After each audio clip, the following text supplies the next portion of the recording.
Hello friends, నేను వచ్చేసాను. ఇవాల్టి స్పెషల్ కొబ్బరన్నం అండి. వీకెండ్ కదా, కొబ్బరన్నం చేసుకుందాం మనం.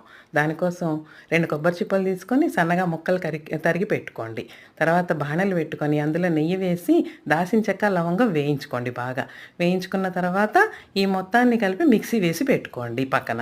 బియ్యం తీసుకొని చక్కగా కడిగి పెట్టుకోండి. ఈ కడిగి పెట్టుకున్న బియ్యంలో మనం 2 చెంచాల నూనె, కొద్దిగా ఉప్పు వేసేసి కుక్కర్లో పెట్టుకోవాలి. అన్నం ఉడికించుకోవాలన్నమాట. ఈ లోపల అన్నం ఉడికే లోపల మనం పెరుగు పచ్చడి తయారు చేసుకుందాం. దానికి పెరుగు, కొత్తిమీర, ఉప్పు, సన్నగా తరిగి పెట్టుకున్న ఉల్లిపాయ ముక్కలు అంతే అండి. ఈ మొత్తాన్ని కలిపి పచ్చడిని తయారు చేసి పక్కన పెట్టేసుకోండి. తర్వాత మనం తిరగమాత గింజలు రెడీ చేసుకుందాం. జీడిపప్పు, వేరుశెనగ గుళ్ళు, జీలకర్ర, పచ్చిమిరపకాయలు ఈ మొత్తం కలిపి రెడీ చేసుకొని పక్కన పెట్టుకుందాం. బాణలు పెట్టుకొని కొంచెం నెయ్యి, కొంచెం నూనె కూడా వేసుకోండి. 2 వేసుకుంటేనే రుచి బాగుంటుంది.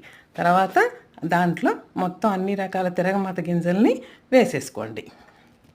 వేసుకున్న తర్వాత అప్పుడు మీకు బాగా వేగితే కానీ ఇది రుచి రాదు. చక్కగా సన్నటి మంట మీద వేయించుకుంటూ ఉండండి. గుల్లబారుతూ చాలా బాగుంటుంది. దాంట్లో జీలకర్ర ఈ మొత్తం కూడా వేయాలి. అన్నీ ఒకేసారి వేసేసుకోండి. వేసుకొని తర్వాత బాండీలో ఈ గరిటెతోటి కలుపుతూ ఆ తిరగమాత వేగే వరకు ఆగి వెయిట్ చేయండి. ఈ తిరగమాత బాగా వేగిన తర్వాత పచ్చిమిరపకాయలు కూడా వేయించేసేయండి. తర్వాత మనం కొబ్బరి మిక్సీ వేసి పెట్టుకున్నాం కదా, అది కూడా వేసేసి పచ్చి వాసన పోయే వరకు వేయించుకోండి.